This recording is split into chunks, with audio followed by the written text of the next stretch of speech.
Alex has a lot of demands. Bradley gets a seat at the table, and Mitch is finally fighting back. Welcome to episode 2 and 3 of The Morning Show.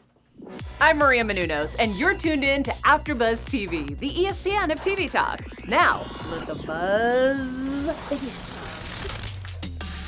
There we go. we got a test from the first round. We got to know, okay? We in here, okay? So like I mentioned before, it is nighttime here in LA, but it's the morning show, so we're going to keep it light and lovely, okay? Love it. Yes, guys, so welcome back to the morning show panel. We're going to be covering episodes 2 and 3 today for you guys. We have a lot of good topics. We have Alex is demanding a lot, Bradley gets a seat at the table, and Mitch is finally fighting back. And of course, we have our news and gossip, our special segment, and our predictions. So before we get all to that, I'm your lead host, Sierra Stafford, and to the left of me, I have Simone Thomas. If you don't know, if you didn't watch last week, so a little bit about Simone. She's actually a writer at the magazine. Yes, I work at InStyle Magazine. There we go. Okay, and tell us a little bit about that. Yeah, so I am an editorial coordinator at InStyle Magazine. I've been there for a little over a year, and you know, it's been a brand that's been around for a while. So buy our magazines, please. Yeah, so you know about this news business. Yeah.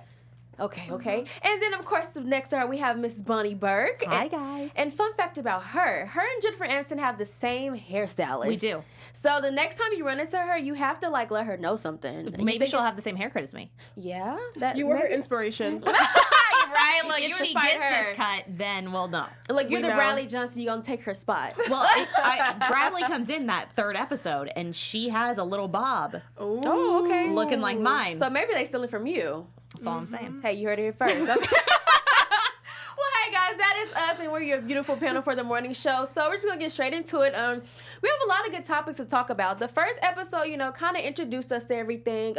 We know about Mitch and Alex, who were the top 2 co-hosts of this big morning show, and then we have Bradley Johnson. Her video went viral, and they invited her to come to the morning show. And literally, Mr. Sneaky Corey, who was the president of the company, was like, "I like her, and I want her to come in." So we kind of got a feel for all the characters, what's everyone's motives, what's about to happen next.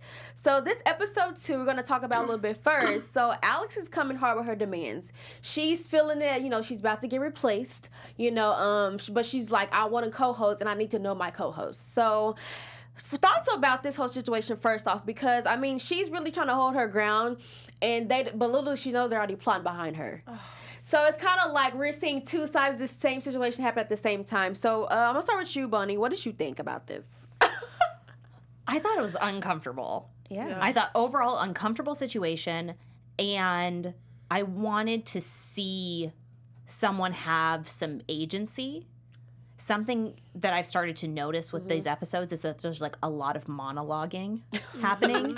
And so I kind of was like, can someone stop talking and do something? No, So seriously. I got what I wanted. Okay, so a little action. What about you, Simone? I love that we saw what we tell women to do all the time, which is to speak up for themselves, demand their rights, and not to feel guilty. And Jennifer Aniston's character, Alex, is doing just that. She's not going to let these men bully her or scare her or make her feel less than. She's like, "I want to pick my co-host, or else I'm leaving." And I think that should be an inspiration for us to not be afraid to ask for what we want. Yeah, that scene when she literally was about to go on live, as we all saw, she's about to go on live, and she was like, "Nuh." She got the call from Mia about something. We didn't know what she said, but we knew it was something. And she's like, "No, I'm not going on air until you promise me, Chip, that you're going to give me co-host agreement." And they literally went into 10 seconds. Yeah. And he finally said, "Okay, I promise, I'll do it." Knowing dang well he probably is not going to do it, which we'll get into. But it's kind of like she's really not playing any games. And I feel like I feel for her, because think about it. If you just lost your co-host, you're the top person of this huge network, you're just going to swipe me away after just losing something devastating already. So I kind of feel for her. I feel really bad. And I feel like although people probably don't really care for her, and I do get you trying to change the dynamic of the show, because, it's about ratings. I get it. But it's kind of like she can still give you those good ratings. I don't think, you think she can give bad ratings now? Like, you don't think she can still hang in there? She's been doing it for so long. Clearly she knows what she's doing. Exactly. What do you think? You think she can do it?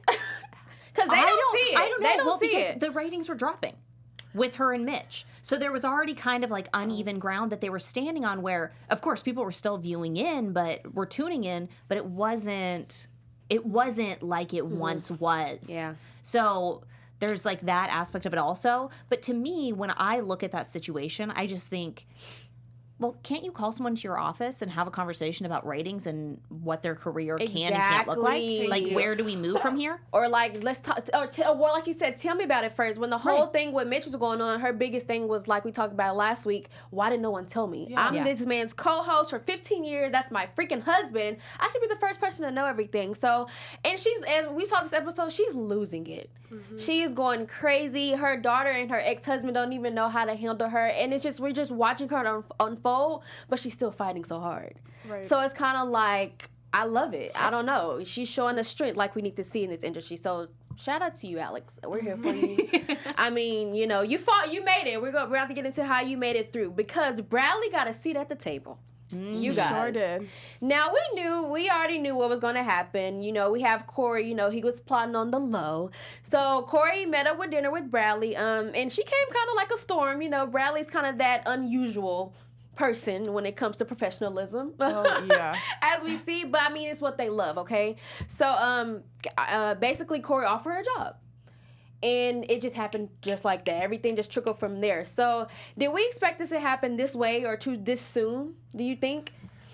Her just getting a seat that fast. Did I expect it to happen that soon? Maybe, yes, but I feel like there's strings attached. Just like the way or maybe there aren't strings, but the way he is just dangling stuff in front of her face, like, he's like, oh, meet with me for drinks, and then, oh, come to this gala, we'll pay for your dress, we'll take care of your transportation. It's just like, what do you want? Yeah, like something doesn't make sense. And she mentioned that with Jennifer or Alex in the bathroom. She's like, you know, I feel like they're just toying me around. Right. Yeah. And it's nice, it's flattering to feel wanted, but not I don't know, like the way he's doing it's unusual. Yeah, it's just weird. And with her record. With her record, her reputation, and then we just like the landscape of morning news and to be on air. Like, it's a very competitive field, and they don't conduct things like that. So it's just exactly. I don't know, something's a little fishy. It is a little So wait, okay, I wanted to real fast. So you say fishy, because I was going to ask this question. Do you feel like they genuinely want Bradley there? Or do you feel like we're going to get her there, she's going to get in there, and they're going to try to do something different? Bonny, I see your face. I'd be interested. We'll talk about it more when we get to episode 3 about what Bradley was actually like when we see her a little bit more on camera doing the morning show. I don't know. I think that it all depends on what they decide to do with Alex. I think that Bradley's trajectory is now linked to Alex's. And I think that that's how we'll see anything happen, is that when something happens to one of them, it's going to happen to both of them, whether or not it's the same thing that happens or if it's polar opposite things happen. Only because Alex was the one who gave her, basically just said, just give her my co-host. Oh, yeah, we didn't even talk about this. Yeah, we're going to get into that, but guys, listen. I'm jumping ahead. It's crazy. Jumping ahead. Well, can we talk about something else for 1 second? Yeah. What do we think about wardrobe on Bradley? The leather jacket. I think let's be real. Okay, it's painting the narrative, right? Yes. Remember, she's still from a small town, country girl. She's at a small station in Virginia, I believe. Right. Why is she wearing that leather jacket? Yes. Do you know what I mean? Well, you don't think that goes with her storyline? It's too edgy. Yes. But she's it takes me out of it. She's a small town girl who's meant to be in a big city world. Yeah, she's this news star. Yeah. She's always been meant for the big city, and now it's happening. She's been manifesting. I'm watching the wardrobe, and I like it. Watch all the details. I'm having some. You're like, she's been manifesting it with her leather jacket. Well, I mean, she's on the morning show now, and Corey wants to buy her new outfits. So clearly, I'll talk about those outfits too, because I had a problem with those also. Oh, gosh. So Corey not doing it right. Okay. Okay. Well, speaking of that, Alex and the whole topic. So just jumping straight to the awards. Okay. So this episode is basically surrounded by, them preparing for the awards, which Alex got the Leadership in Journalism Award, which she's gotten before. So we just saw the whole episode go around this. We even had Mitch involved. They're saying don't come to the award show. Alex is freaking out about going to the award show. And then, of course, like always, Corey does some crazy things again, and invites Bradley. So that's how she just gets a seat at the table, guys. So she goes to the dinner, and she's sitting with the big dogs. before she's even presented with the big dogs. Yeah. Right. He guides her over to their table. Exactly. And basically, and everyone knows what that means. You know, everyone, you don't want to have to say like, oh gosh, what is she doing over here? They know what that means. So, and luckily, you know, Bradley and Alex meet each other in the bathroom. Yeah. And I'm glad they had that conversation. That in that moment, did you guys like feel relieved, or did you feel like, oh shoot, what's finna happen? Like, I don't know if they're about to fight, or if they're just about to like talk it out. A showdown. Yeah, like a whole showdown in the stalls. I liked that moment in the bathroom. I thought that was.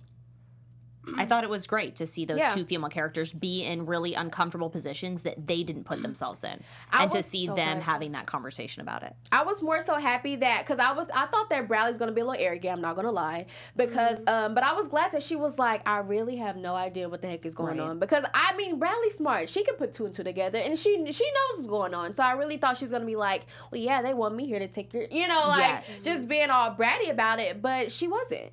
Based off like our initial introduction to Bradley, I would not expect her to be so humble and respectful to Alex. If anything, I would think she would be the really aggressive character and have attitude, but she's actually been treating Alex like respect, like a veteran, like someone that deserves the respect that she does. She's been doing this for so long. Which makes her character so interesting, because everything else gives us sass, but she bows down to her. Yeah. Now she got with her though in the first interview. She got with her, but that's why they like her. Bound to happen. Yeah, but so she can't just be pushed over, but she definitely knows right from wrong. So I do love her for that. And so in that moment, we got to see her share, like, you know, I'm feeling like I'm being used, and of course Alex like, tell me how, what's going on? You know, I've been trying to figure this out for the longest, and so she basically admits that, you know, Corey and Chip have been talking to her, that type of thing. And so that, which leads me to my next point, Alex gets smart. So she's like, you know what, I've been fighting for this, let me fight my way. So not only does she dedicate the award to, you know, the women that had been victimized from Mitch, which was very beautiful of her to do that, she also announces that Bradley will be her new co-host. So that right there, these women are not playing. Boss move. Move. And in that moment, I'm pretty sure we're all probably like, oh my gosh, Corey, what is he gonna think? But did you guys see Corey's face? Please. He's very happy. Corey, please. And they pan to everyone's face in the audience, and everyone's horrified. But he's like, horrified. And then he just... what were you guys' initial... A little smirk. I'm gonna be honest, when she did, I knew someone was coming, but I didn't see that coming. No, I didn't either. Did your heart drop? But like, how did you initially feel? I knew something was gonna go down, but I thought she was gonna talk about how they bought the award for her, because that was foul. Yes, and that would completely mess up my whole energy going on that stage. So that's what I thought it was. I didn't think it was gonna be the bomb. Yes, I'm glad you mentioned that. We're gonna talk about that. No, I gasped. Yeah. You're like, what the heck? Yeah. Corey lives for the drama. He's a little puppeteer, and he just has all these things in his head, and he wants the drama to just explode, and he's living for it. I feel like it was kind of psycho that he kind of was like happy, because I thought he was gonna lose it when she said that. But good point, because he did tell her before actually going on the stage, we bought the award for you, because she kind of came up, like we said, kind of bold front, like, hey, listen, I know what you're doing, basically. If you don't give me what I want, I'm gonna walk. He's like, you're not getting what you want, so walk. And I'm like, what? Because she's like, if I stand up to him, he's gonna bow down. No, he did the exact opposite. And in that moment, you know, like you said, you would have thought she would have got on stage, did the whole 9, because he kind of backfired, was like, and by the way, we bought the award for you. Oh, jeez. You know, I expected her to lose it. I thought she was going to either rat Corey out, like you said, or just say something that was going to blow up everything. Exactly. But she does it that way. Classy, and gives Bradley that seat at the table. She paid it forward. Yeah. I mean, it was still with selfish intent behind it, but she still paid it forward by doing that regardless. You don't think so? Watching this now, you don't think that she now kind of has a soft spot for Bradley now, or like welcoming? No, Bradley's a pawn for all of them. Like, they're all using her for their own selfish gain. That's what it seems like. I hate to see it. I hate to see it. That's what it seems like. Unfortunately. I am, though, interested in what other drama Corey's going to stir up. Oh, gosh. Because that is like the weirdest thing about that situation, is that he somehow orchestrated that. Do you know what I mean? I mean, he was the ringleader. Yeah, totally. Like, he did all these little things that are seemingly unrelated. All of it. Do you know what I mean? This whole show is unrelated. And then totally, it's like none of these things have anything in common, really, but except that, like, humans, when they're backed into a corner, bite. Yep. Yeah. And survival. Yes, and she did the bite he wanted. But I don't think he expected that though. But No, he, he but didn't yeah, expect that. but He was she definitely pleased did that he did. Yeah, because he would. Oh, trust me, he was gonna get Bradley there. Because Chip was upset. Yes. Chip was like, "What the heck is she doing here?" Everyone was just absolutely Yeah. beside themselves. Basically, Alex did the work for him. Like, Yes. and she did it on Yeah. a public scale where you can't revert after that. You have to say, But she did it like you said. She was selfish. She did it Yeah. with the point of, you're not gonna fire me, so I'm gonna keep my job and bring on the girl I know you're trying to get it to steal it, because she's thinking that she's about to be the whole just new thing. Yep. So she's like, well, she could be my co-host. There we Yeah, go. Now we're totally. both happy. So you're right. It's just a tick for tack. And poor Bradley, I guess she is a pawn. Poor thing. But she's a strong pun, so let's just is. not loosen up yet, okay? Because Bradley is strong. But before we get more to episode 3 about Bradley, last thing in Mitch. So we got a lot of Mitch this episode too. We're not leaving Mitch in the back burner despite what the people are saying, the rumors are saying. So this episode we got a lot of him fighting back. You know, he's still going on this whole, you know, everything I did had consent behind it. I didn't rape anyone. I'm not a rapist. And you know, basically all the guns are coming out. You know, he might not have a job. They're trying to remove the rest of the contract. Everything just falling apart. But he's like, I have to fight back. So he's really fighting his innocence. Do we believe he's innocent? Do we believe it? I said it last week, and last week. I said it Monday, and I'll say it again. No. And then, as we see in episode 3, when Mia goes into his old dressing room and there's that button, that's just more proof that this dude is not what he says he is. And like I feel like this upcoming episode we're going to talk about proves that this man is not as innocent as he wants to make himself seem. Okay. He's tied up in a lot. Yeah. What you got, buddy? I don't know. Because there are times when I think, maybe this just all got misconstrued. Yeah, that's what I was thinking too. Did something just some story got told and this all went awry? What went wrong? Or did like someone, and let me just be clear, I don't think anyone victimized of anything, a woman, you know, I'm always on the woman's side. But there are a lot of times where the woman may lie to get something out of it. So with him defending it this hard, at one point I was kind of like, dang, is he like, you know, is he telling the truth? I was like, it kind of came across my mind. But then, like you guys said, yeah, so I don't know. It's tricky. I don't know. It kind because I always think about, because so much of this is about the Me Too movement, and I sometimes think about like what happened with Aziz Ansari, right? Where he had a bad date. He was sexually pushy with someone. They told him to stop. He stopped. The date just wasn't great. yeah, Right? It was a bad date. yeah. And then she sold the story. And then it was everywhere. And then he was blacklisted. And so it's like, so I always think That's what makes it confusing. right? So it's complicated. So what's happening with Mitch? We don't really know because we haven't seen any scenes of his interactions with anyone. True.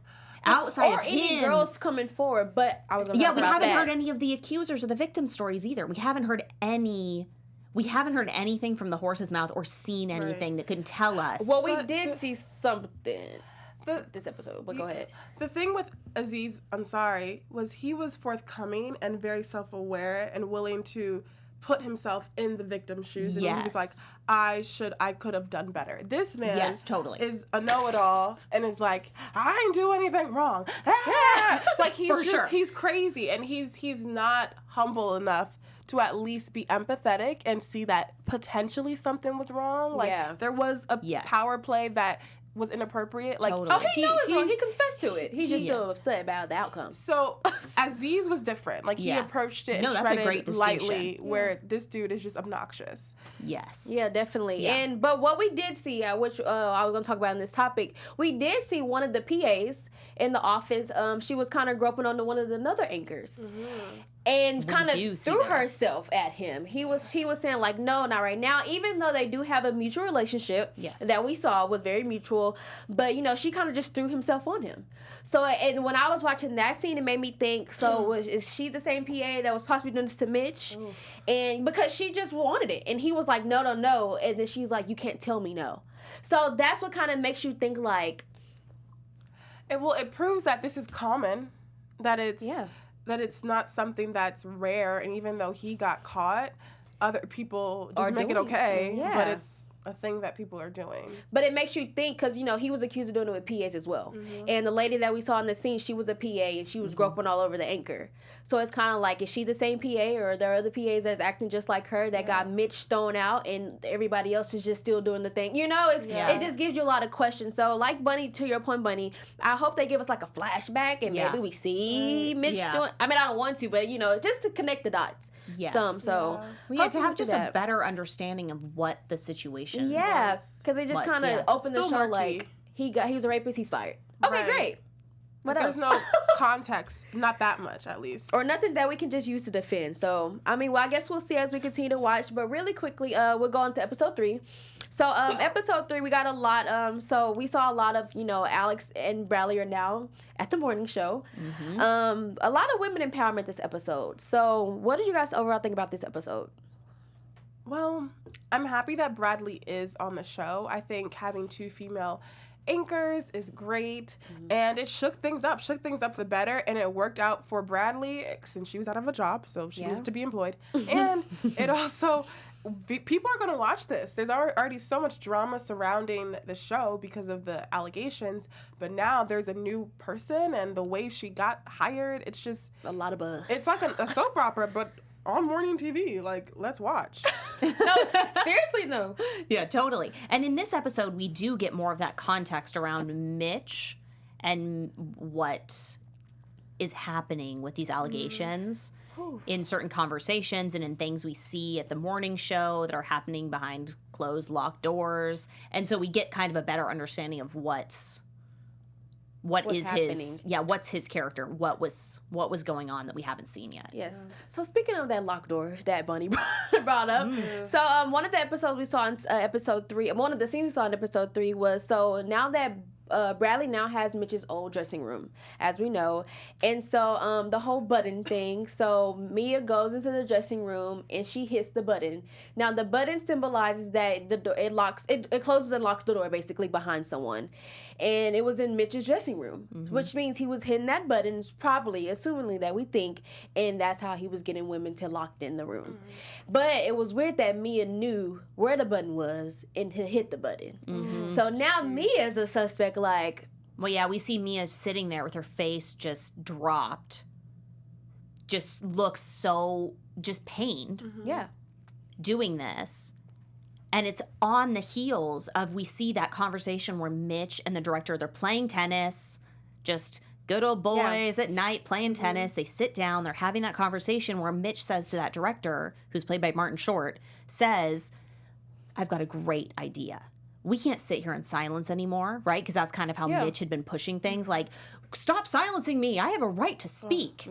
So he's having that conversation with the director, that whole, like, same Me Too conversation, and then we hear this director saying things like, oh, well, I'm not saying anything about that allegation because that one just went to a non-disclosure agreement. That's not going public. Oh, who cares if she was 15? All of these things that make Mitch look less disgusting, right? In comparison, and Mitch says something like, see, you're a parasite. Forget about it. We're not talking anymore. Yeah. So we have that moment where we think, oh my God, maybe Mitch... Is a good person. Fine. Yeah. Maybe he's fine. Maybe he's just kind of like a rude, crude guy who made horrible choices, not a despicable human being, but like a guy that or maybe could come around. Casual sex with them. Because he did admit that he did have sex with them. He just kept saying it was consensual. I didn't rape anyone. And then that next scene, we see Mia in his office in his dressing room, hitting that button and the door closing and locking.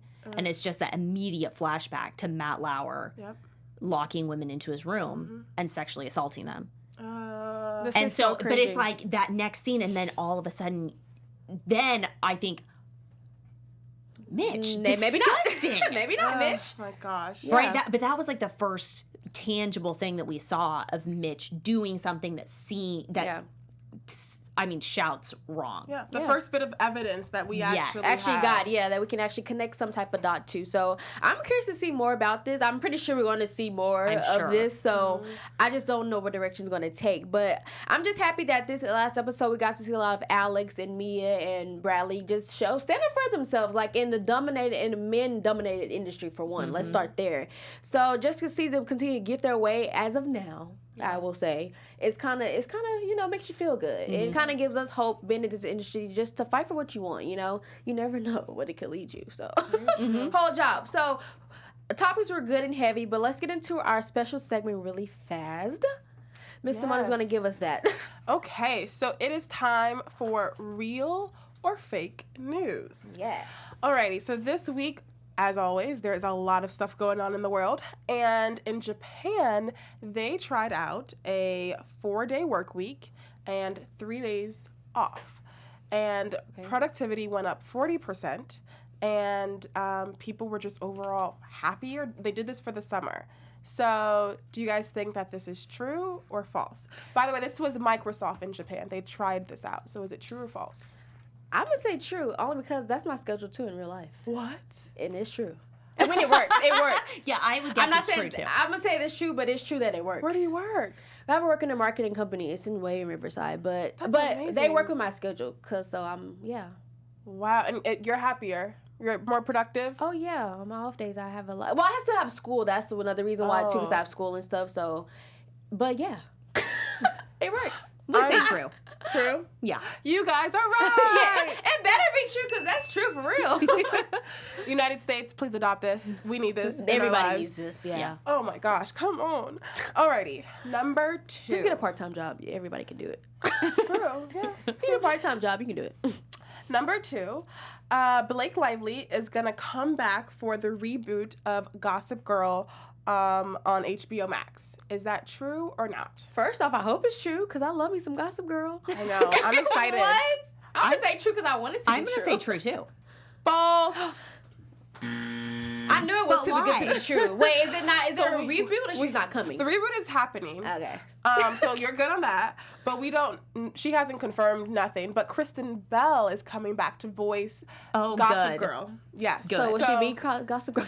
So she's still going to be Gossip Girl. She's still going to be the narrator, which was it set the tone and the voice of the show. Yeah. So, which, I mean, you can't have Gossip Girl without Kristen Bell. Yeah. Yeah. So that's exciting. Gossip Girl. Exactly. You guys, if you haven't watched that show, I'm sorry, go watch it on Netflix. Well, no, they took it off Netflix. They did? Darn Just it. go watch it somewhere. It's available somewhere. I don't know. Gossip Girl. Go watch it. Okay. And then, shout out. lastly, Drake is going into the cannabis business. And he's partnering with Canopy Growth. It's a new venture called More Life Growth Company, because of his album More Life.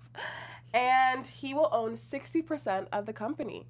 Do we think Drake is going to get I'd into say the... true. Ding, ding, ding. I feel like I read that, but Correct. it's true. I think I read that. But It's I mean, true. it's Drake. I mean, I can see it. I mean, Yeah. he's smart too, so. He gets his hands in everything. And we know to be a millionaire, you got to have multiple streams of income. Exactly. And he's doing That's just how you that. stay a millionaire. There you And go. he has the money to invest in it, so I mean, Yeah. Totally. It's not like he can't do it. Right. And it's a booming industry right Exactly. now. It's become very Even glamorous. Shawnee O'Neal, Shaquille O'Neal's ex-wife, she's doing the same thing. So There you go. keep your business flowing, honey. Okay. That's all we got? That's all for Okay. real or fake news. Yes, I love that special segment. So let's get into our news and gossip. AfterBuzz TV News. Bonnie, what you got for us today? This is good. This is very good. So this is according to The Hollywood Reporter. They just released that Reese Witherspoon is going to be the executive producer on a new show for Netflix. Oh, wow. It's called From Scratch, and it's going to be starring Zoe Saldana. And she's also going to be serving as an executive producer with Reese Witherspoon. And it's just going to be a limited series, right? So it'll just be the one season. And it's based on a best-selling memoir about an American woman who goes abroad to Sicily to study abroad, falls in love with a man, and then we see her life that they build back in the U.S. We see her husband die unexpectedly from an illness, and then we see the life that this woman creates out of all of it. Is it So- success? Is it that what like- she built? I hope. This sounds very interesting. It does. Well, I mean, I And think Zoe Saldana is a fantastic. Did they say when it will be Incredible. released? They didn't say. Not yet, okay. But I'm assuming it'll be a little while. Oh, Yeah, because okay. it's just introduced to you. I will say what I do love, I've been seeing this a lot lately from just actors in general, no matter what the show is or movie is, them acting and stepping into that EP role or that director role or doing both. We're seeing a lot of that nowadays. Having So power, because you have more power when To you are do it, in a yeah. producer or in like when you're in any of those roles because you can actually interject. Yeah, but it's just crazy because maybe being an actor for so long, you may just catch on and learn things. But it's crazy because it's like, how do you even know how to do these things? But we're seeing a lot of people step into their role. But I think that's a very dope thing, like, because it's like, wow, I can act and pat my hand into what I'm doing. Exactly. So I think that's pretty cool. Me too. Yeah. Okay, Hollywood. But yeah, definitely look out for that. It sounds pretty good, so I'm definitely going to look out for that show. So that was all news and gossip. Now let's get to these predictions. Your AfterBuzz TV predictions. Yes. Oh gosh, guys, this is crazy. I guess I'll start the predictions off this week or today. What I'm predicting, I love all the characters on the show, but I just have a feeling that Mitch is going to mess something up. Because he's really, on this episode, we kept getting this, I'm fighting back, even kind of, Chip went to his house and was like, please no, which he did turn away from the event. Yes, Mitch didn't go to the event, which was good. He kind of thought about it, but he's still fighting. And I just feel like he's going to fight and do something, and it's going to mess somebody up. So I'm just waiting for it. Yeah. Well, thank God he used his wisdom and drove away from the award that night. Yeah, he was close to ruining it.